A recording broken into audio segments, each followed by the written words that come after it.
We're live. Hi, everybody. Welcome to Why Am I Yelling Live? I'm Krista. I'm your host.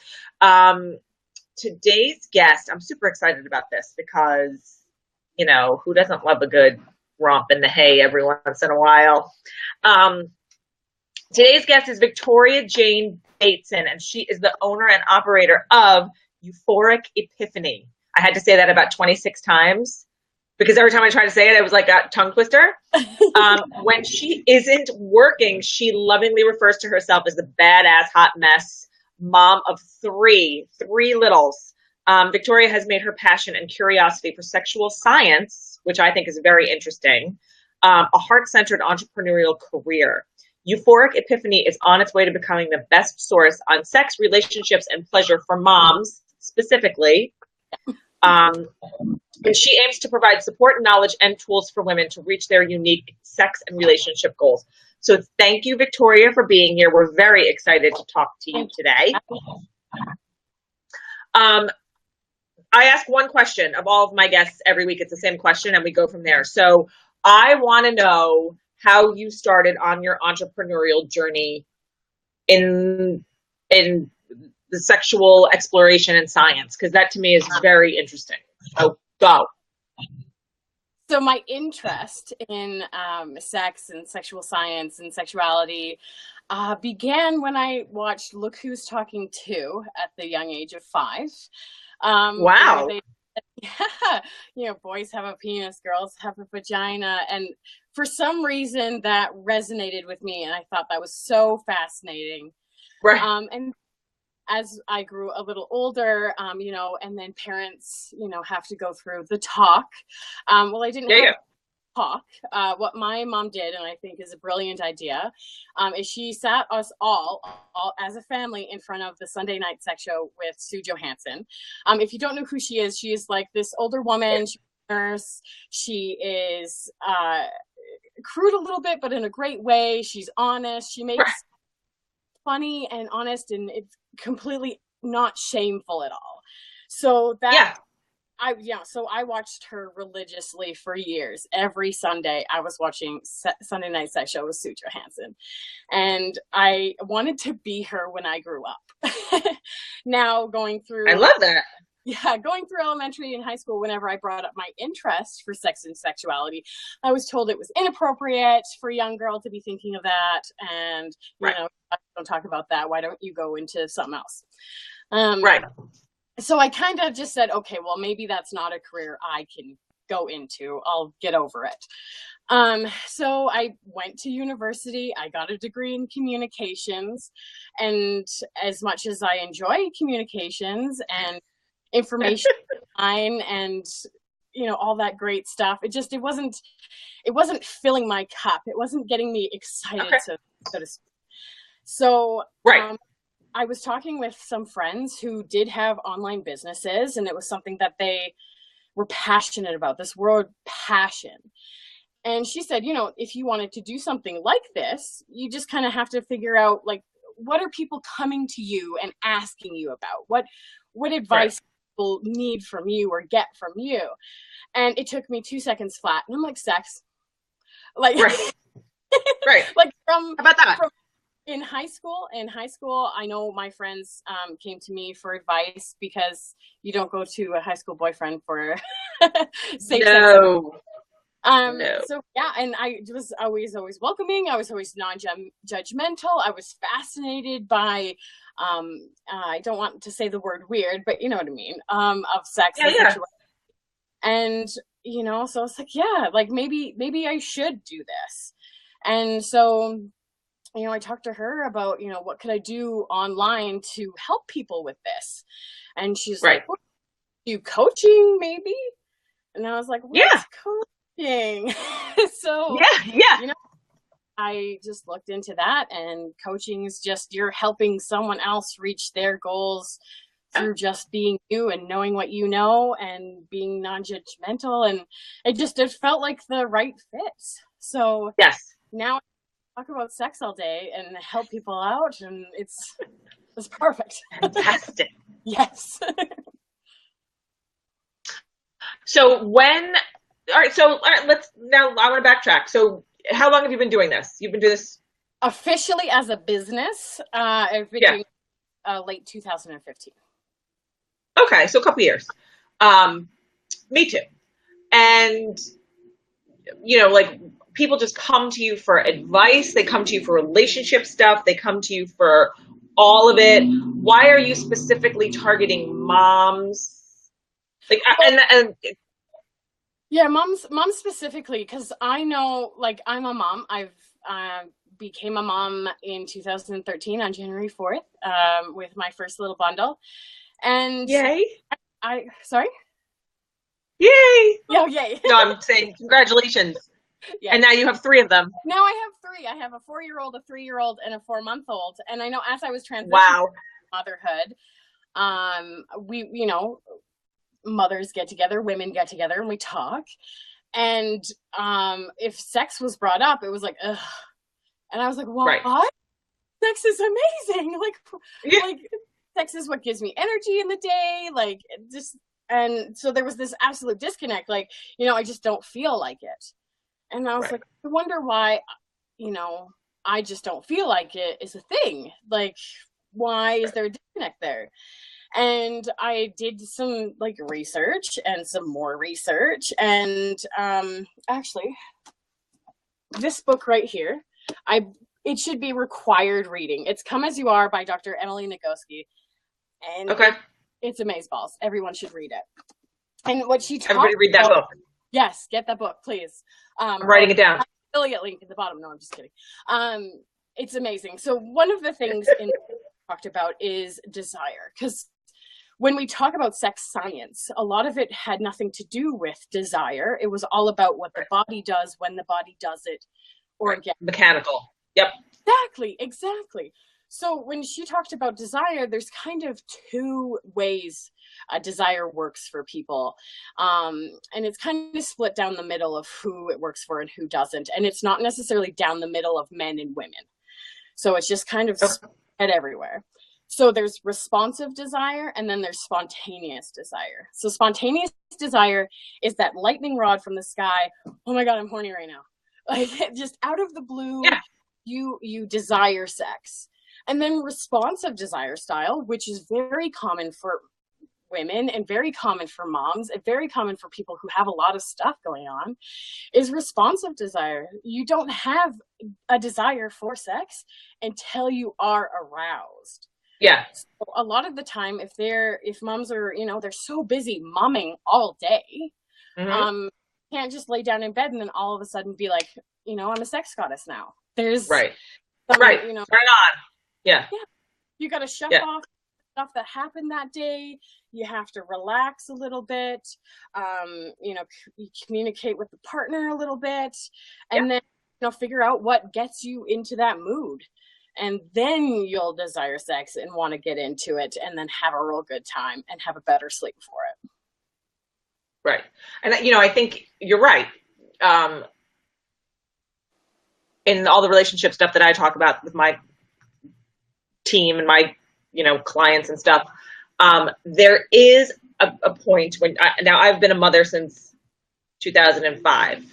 And, there's a point where it's like, there's so much that you have to do as a parent. And I'm not saying moms, I'm saying moms and dads, because it happens to fathers too. And we just kind of you just kind of coast along, and then all of a sudden you forget about stuff. And, I feel like intimate relationships are pretty much the first ones to go. And the communication often lacks, right? You're worried about the baby. You're always you're worried about this. You're worried about that. You want to take care of. You want to make sure that everyone else is okay. And you're not feeding your soul first, or whatever it is, your desire. Like, the word is perfect, because so oftentimes we turn it into a job or another to-do on our list, right? And you kind of have to change your mindset. And I think it really is, we are a product of our society and our environment.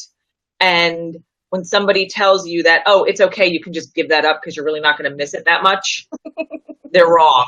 Yes. And, that shouldn't be the first thing that goes. Like, you should think of something else to get rid of before that is your thing.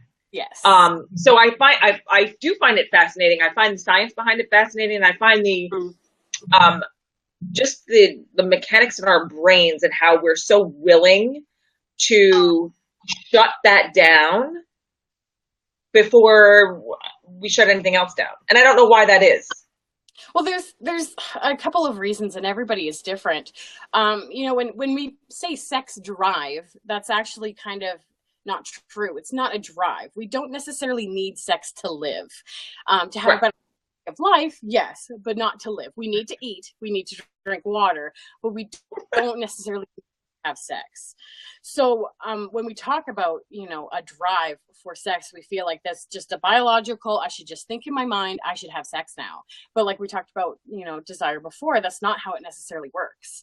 And, you know, our society has sex everywhere, but we don't actually sit everywhere. Yeah, but we don't actually sit down and talk about what that means for us. We grow up and we think that we should know what we're doing when it comes to sex, but that's not necessarily true. It's not an easy map for everybody. Everybody is so different. So that's a journey that everybody needs to take. And, you know, before you have kids, the context is different. You have less to worry about, less responsibility. You can do it wherever and whenever, and it's a lot easier for you to get aroused. So when you're worried about the kids walking in, get a lock, problem solved. And you're worried about all those things. If you're worried about, oh, did I turn the oven off? You know, that's going to press on the brakes, because there's brakes and accelerators. So the brakes tell your brain right now is not a good time to get sexual, and the accelerators tell your brain, oh yeah, okay, it's go time. So when you're worried about all this mumming, the brakes are like to the floor. And if you don't release them, and then you try to hit on the accelerators, any kind of touch that you're receiving is not going to feel super awesome for you. It's not going to make you aroused. And then what we think, because we don't understand this system of our brains, or we've never heard of it before, is that our bodies are broken, or our minds are broken, or we're not normal. But no, you are so normal. You know, it's like tickling. Like, say your partner tickles you and you're in a good goofy mood, then that tickle is going to feel good, unless you hate tickling to begin with. But generally the tickles are going to feel fun and flirty. But if you're pissed off at your partner, if you're angry or resentful, then that tickling is going to feel so irritating. And that's don't aggravate me. Same goes for sex. So I mean, like, definitely, it's not, sex isn't the most important thing in a relationship, especially a parenting relationship. I think of it as like a triangle with 3 parts. So your lovers, your partners, and your friends. And all of those 3 things should be kind of met in a relationship, especially if it's a monogamous parenting one. So friends, you have each other. And if you're not liking, sex is going to be hard, and working together to make the household run is not going to be very easy. Partners, you got to make sure that everybody in the house is doing their part in the home. And then that can be easier to like somebody, and it can be easier to have the time to have sex with someone. And then lovers, you know, looking at your partner with that factor, because when we become parents, it can be a little hard to disassociate our partner with parenting. So if, you know, they get a hobby that's different from yours, or they get into sports, or if you have a little bit of time away, you can really start to see them as an individual person, and that factor comes back a lot quicker. I love that. I love the triangle idea. I think it's a really great idea. And so what would be like your number one tip for women who are like coming to you to like try to figure it out, right? I imagine that, you know, most of your clients come to you and they're in like the frustrated zone, right? It's, how do I do this? How do I get my groove back? How do I figure out how to get back to where we were before the kids showed up? And now it's 10 years, a lot of times for a lot of people, it's a long time, because we just go with it. And I can't speak personally, because it's always been something that's been important for my relationship. But like, I know people who have gone years, and it's like, what? I don't quite understand that. But I see how it can happen very easily. So how do you encourage or try to instruct somebody to, after a long period of no activity, to get it back? Because that's hard, I think. Yes. So sex, like the brain is your biggest sexual organ. That is where you're going to get most of your good stuff. It's not necessarily the genitals. So it's all about the brain. So when you go that length of time without being intimate with your partner, and if you're not, especially if you're not masturbating either, it's like a muscle. You have to work at it to bring it back to life. It could be, just harder, not impossible, but harder to find that place where arousal comes easier to you. So there's just a lot of self-discovery. But like you said, the main tip that I would give is I would write out your definition of sex on a piece of paper, then crumple up that piece of paper and throw it out. Because whatever you wrote down is what society told you sex is. And that doesn't have to be what sex has to be for you. A lot of people put so much onus on penetrative sex, P into V. And while that is super awesome, it doesn't always have to be the pinnacle of what sex is. Yeah. Right. So I've heard people say, well, I haven't had sex in a month or two. But then they tell me all this wonderful foreplay that's been happening for the whole time. Right. But there's stuff going on, right? Yeah, that counts. Yeah. If you can't have, that's fine. Like, it's okay. Like, sex doesn't even have to involve an erection. Like, just enjoy each other's company and touch each other. Like, touch. We're so deprived of touch. Or you could be touched out. Another thing, right? But the over-touched. I love it. Yeah. Or like momming and you have like kids on you all the time. It can be hard to. Yeah. Oh yeah. I'm always like, get off. Everybody just give me 5 minutes. Stop touching me. I don't. Yes, that is true. But just having that fine, an intimate touch, but it doesn't have to be penetrative sex. I like that. Oh, well, I think that's a great point. And so, when we're talking to our kids about it, because now our kids are growing up. I mean, you still have little ones, so that's fine. But like, here's why I'm bringing this up, because I have an 11-year-old 6th grader we're just about to get out of school. So he's almost a 12-year-old 7th grader. And they have a debate class in 6th grade. And they are debating the pros and cons of sexting this week. Oh, and okay.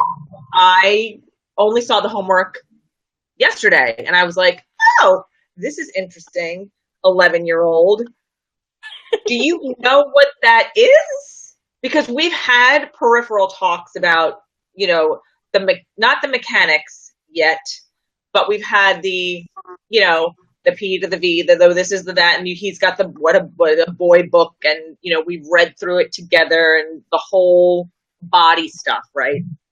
But we haven't gotten to the mechanics of it yet. I assume that's coming soon, because I think I was in 7th grade when we got the book and had the talk, or had a very peripheral talk, not anything in depth or any of that stuff. So, and it's 2017, so it's so in your face that I'm 100% sure he knows what it is. But we haven't had the conversation about the importance of it and why, it's a big deal and all that kind of stuff. Right. So he says to me yesterday, yeah, I know what it is. And I was like, well, then what is it? And he goes, so it's like, when you send naked pictures of yourself to somebody else. And I was like, okay, so yeah, what do you think about it? So, and we had a pretty good conversation. I mean, my 5-year-old was hopping around the conversation as well. So it kind of got we couldn't really talk about it, but it's in the back of my head to have a conversation with him this weekend, I think, and just be like, so what do you think? Did you learn anything? How'd the debate go in class? What did other kids think about it? And so I'm wondering if you encourage your parent, your moms, to talk about it more openly with their kids, and how to make them feel comfortable with having the conversation. Because I have two boys, and for me, the conversation would be it's going to be very different than if I had a daughter. It shouldn't be too different, just biologically a little different. So yeah, absolutely. I encourage everyone who has children to openly talk about, like, I think what you did is great. That question, what do you think about that, is so important. Because when we think about the talk, we have like a little kid over here and a parent here, and the parent is just talking to the kid about how it's supposed to be and how it goes down and where from. But it should be a conversation. Like what you said, like, what do you think about, what comes up for you? Think about this. What do you do when somebody asks you for a naked picture? Conversation is can be uncomfortable, but the average age for a little person to be like exposed to hardcore porn is 10. That's the average. Oh, this happened for us a couple summers ago, and he was, I think, not 8 or 9. And I was like, wait a minute, what? And it was very innocent. It was, him and his friend, they were on YouTube, and there was they're all, the parental controls are on there, but sometimes when they watch they watch basketball and they watch like that kind of stuff on YouTube. They're watching gamers or whatever. So they're watching more like adult things that sometimes the ads for that stuff are inappropriate for kids to be seeing. And, somebody clicked up, and I think they got scared and they turned it off. And then they probably were like, well, what actually was that? And they turned it back on. And one of my girlfriends noticed it on her iPod or her iPad. And she called me and she was like, check yours. And so I did, and there was nothing on mine. But that opened a conversation. It was 2 summers ago.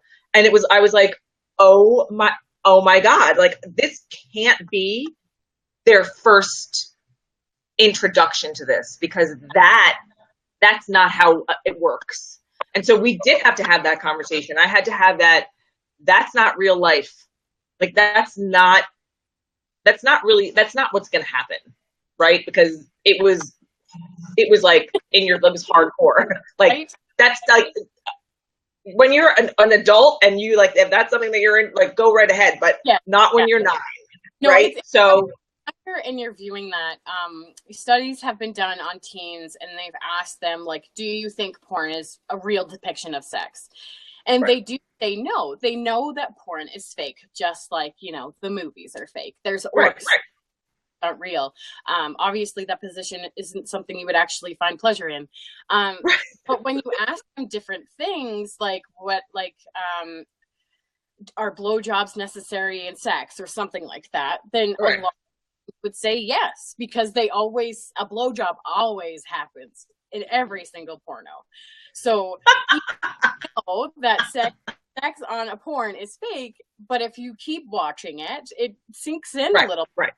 Young minds who haven't experienced sex for themselves yet. So it's fake, it can still kind of warp your mind a little bit. And yeah, I agree with you too. Porn isn't inherently wrong, but that free stuff that you can find on the internet is some of the worst stuff. So I mean, talk about bad. It's like, I was like, that's all lights and mirrors and makeup, my son. None of that exists in real life. None of it. Yeah. You're 9. None of it exists. Yeah. It's all fake. 100%. It's a conversation that we should be, unfortunately, it's scary, but we have to have that younger and younger, especially about the healthy relationships and consent. I know with my boys, the 2 older ones, when we get into bed and when they're in bed, I go, would you like a hug and a kiss? Right. And then my oldest is always like, yes, I want a hug and a kiss. But my middle child is sometimes like, you know what? No, I don't want a hug and a kiss. And it kind of stings a little bit. I want to hug and kiss my child, but it's his body and he has control over his body. So when he tells me no, I respect that. So hopes is that, when he gets into, the future, and if somebody wants to touch him and he says no, he knows that that person shouldn't touch him. And if, whoever is he with, if they said no, then he respects their no as well. So it's just, priming them to know that, you have agency over your own body and other people have agency over their bodies. Yes. I love that. Yeah, I mean, it, we're getting into a very, uncharted, choppy waters at this point. And it's, there's got to be a lot of conversation. It's got to be, I say to him all the it's probably more uncomfortable for me than you, believe it or not.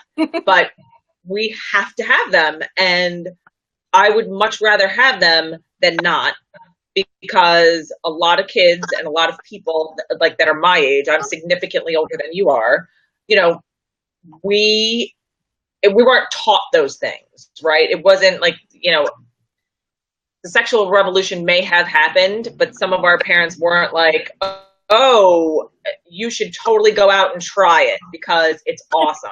That's not how it was delivered to me at all. Right. So, I find it to be, something that we have to learn. Like I had to learn it. I had to learn how to be comfortable with it and be okay with it. And, not that it was ever shameful or anything, but it's like, should I be doing this? Because you always in the back of your head are hearing like the parental voices, like, wait until you're married. This is, only between two people who love each other. This is, and it's like, God, if I had done that, I would have missed out on a lot. Yeah. Or some, not a lot, but some. Mm-hmm. No, like there's so much about sex that we don't hear, and then you're told not to have sex, and then when you do have sex, you're supposed to just know what you're doing. What you're doing. Yeah. Da, da, da, da, da. But it's a journey, and that's why. So, yeah, talking about sex with your kids can be awkward, but it has to happen for the betterment of humanity. Yeah, no, I agree with you. I think, there's a way to deliver messages, right? And there are a lot of people who are uncomfortable with, stuff that come like the hardcore stuff that's like really like that. But there's also a way to deliver that message to where you can make everybody in the room feel comfortable. Yeah. And that's why, like we're having this conversation, and I love the idea about, the science behind it and the heart-centeredness of it, because it's a very important part of intimacy is a very important part of all of our relationships, whether it's, partner love or friendship love or, love from your children, right? I mean, there, like you said, the touching part of that is really important. I'm a hugger. I like to hug, and I'm a toucher. So, for me, it's really important. I like that. I like that feeling when I'm holding someone's hand or giving somebody a hug or just, touching their arm when we're having a conversation. That's who I am. And I like to get that back because that's just what I appreciate. But I think that, we do have choices and we can make our own decisions, and we do get to say yes or no and all of that kind of stuff, and couching it the right way is super important, and being able to have those conversations and being able to say to your partner or whoever it is that you're with, I don't really think I want to do that, but let's do something else, or you know what I mean? And I think especially for women, after we have kids, we all feel like, ugh, no one is going to be attracted to me. No one's going to have any interest in this. No one's going to, whatever. And you hear all the things about, delivery and giving birth. And, oh my God, if my husband watches this happen, he's never going to be interested in whatever. Could not be further from the truth. It could not be further from the truth. And I really wish people would stop saying things like that, because it puts a stigma on the whole thing. And you wouldn't have that baby in most cases, if you weren't having the sex that went along with it. Yeah, I know, exactly. I thankfully where I'm at now, I don't get a lot of backlash in my business, but I did have one gentleman call me filth, and I was like, you have 3 kids, right? So right. What? So yeah, no, exactly. Like, touch is not, doesn't have to be sexual. There's no. You can hire someone to cuddle with. That's how touch deprived we are. I saw that. Yeah, and I like, where can I sign up? Like, I would be a cuddler up here, but I would pay me to cuddle you. Yeah, that sounds great. So like, touch us so hard, and then they automatically assumption that it is sexual, and then when it is sexual, what does that mean between both of you? And yeah, I don't know. I think we are moving in the right direction. Absolutely, though. And yeah, I think so too. Stretch marks, and a little bit of like love handles. They're called love handles for a reason. So, like that's hysterical. Even notice the stretch marks. Men are no. especially if we're in a partnership with a man, they are kind of oblivious to those things. So don't worry about things that he doesn't even notice. Like right. You know what I mean? And you're gorgeous and you're beautiful and you just grew a child in your body. Like that is kick ass. That is amazing. Like you should just be patting yourself on the back and saying you're a badass bitch. Like do not worry about a little stretch mark or a little bit of gained weight. Like meh. Nuh-uh, honey. Right. And yeah, I think that's a really important message. I think that, the positivity around it. And I think what you're doing is amazing because there are really a lot of people out there who need to have these conversations, who need to feel comfortable with themselves, who need to feel comfortable with the idea of it. And that it's not, it's not a bad thing. I mean, it's been around since the dawn of time, everybody. Can't be that bad. Yeah. It's how we all came to be. Well, yeah, exactly. Like, yeah. So tell us now, Jackie is going to put up all of your social media links and where we can find you because that is super important. You guys, if you want to talk about sex, relationships, any of that stuff, contact Victoria because she is the leading authority on it these days. And tell us about your 10 days of romance challenge that you've got going on. I do have an ebook / workbook, 10 days for romance challenge. So what this does is it says day 1, day 2, but that can be hard for moms to do. So you can stretch it out if you need to. But the point is just to put a priority on just getting a little bit of romance back, getting a little bit of that tingle back. I think like day 1 is just text your partner a cute memory of both of you. Like it's not intense. I'm not talking rose petals and having just cute small things that you can do to make sure that your partner knows that you're thinking of them, and that good stuff. And then there's a workbook after. So after you do the challenge, you can really like, what part of this challenge did I really feel good about? What was my partner receptive to? What aroused me? What didn't arouse me? What felt too hard to do? Just to work through like what kind of romance steps feel good to you, and then you can implement those for you and your partner to feel both loved and all romanced at the same time. Because romance is another one of those things where you say romance and people automatically think chocolate, flowers, beautiful candy, date night. Right. Yeah. Date night. Like my husband and I, our favorite date night is kicking each other's ass at board games. That's great. It's still romance. It's intentional time that my partner and I are spending time together with. And there's a bit of competitiveness, which helps with the so it doesn't always have to be satin sheets and rose petals. We have to it's never that. Oh, by the way, never. It never happened. I got rose petals in a bath bomb once for a Christmas present. Oh yeah, I love the Lush bath bombs. I use those all the time. Yeah. Okay, so this has been a very interesting conversation. Thank you for being here. Thank you for all of your wonderful gifts. And you guys download the 10-day romance challenge. I think I might do it too, just because I think it sounds fun. And all of her links are in the comments. So if anybody has any questions, there's a replay of this. It'll be on both of our pages. Jackie has shared this to your page too. So I'm not sure how many people are watching because it doesn't really tell us. But thank you for being here. This was really fun. I enjoyed you. I enjoyed this conversation. Me too. So we're going to say goodbye to our audience. You're going to stay right there.